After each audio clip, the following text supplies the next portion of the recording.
Deputy Attorney General Rod Rosenstein speaks during an event at the Newseum on May 1. AP photo, Andrew Harnik. The New York Times just filled out the story of James B.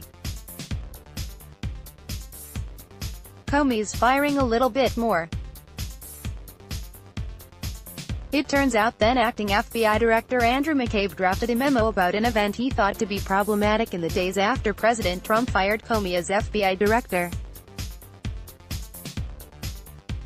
The memo says Deputy Attorney General Rod Rosenstein told McCabe that Trump had asked Rosenstein to mention Russia in his memo laying out the case for firing Comey. It's clear why this is significant for Special Counsel Robert S. Mueller II's obstruction of justice probe. It would be a written record of a contemporaneous account that contradicted the official, stated reasons for Comey's firing, that they had to do with job performance and the Hillary Clinton investigation. Trump would later say he had the Russia investigation on his mind when he fired Comey, and this would solidify the evidence that the initial reasons were misleading, at best, and that he was trying to impede the investigation. But it also complicates things for Rosenstein. There has been an undercurrent of questions about why he has not recused himself from overseeing Mueller's investigation, given that he is somewhat wrapped up in the obstruction of justice case through his authorship of that Comey memo. And this will only add to those questions. It's not difficult to see Trump supporters seizing upon this new evidence to press the case that Rosenstein, a guy Trump clearly doesn't like and has toyed with firing, is even more conflicted than we realized and must recuse himself.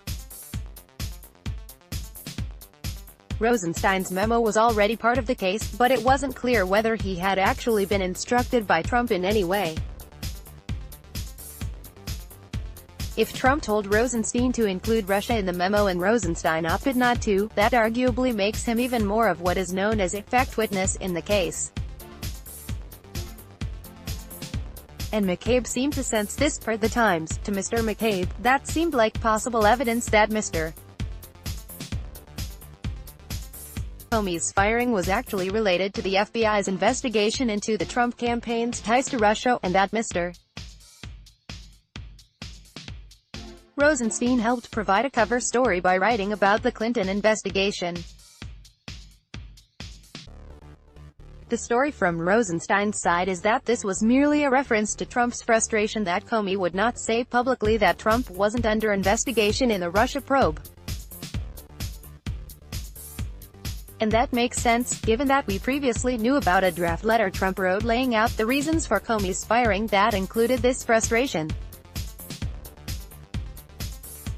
Some experts say this still raises valid questions, even as they have praised Rosenstein.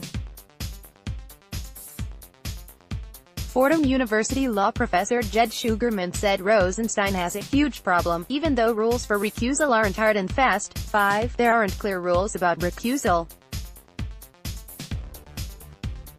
But the basic standard is that if there is an appearance of bias, one should recuse. Though I support Rosenstein's handling of investigation after May 10, he seems to have made a mistake in his handling of the letter, and Jed Shugerman, at JedShug, May 31, 2018 6. Perhaps this story was leaked to the press by the Trump camp in order to generate momentum for Rosenstein to recuse himself. We'll find out soon, if Trump or his allies begin calling for recusal. Rosenstein has been a key buffer between Trump and Mueller.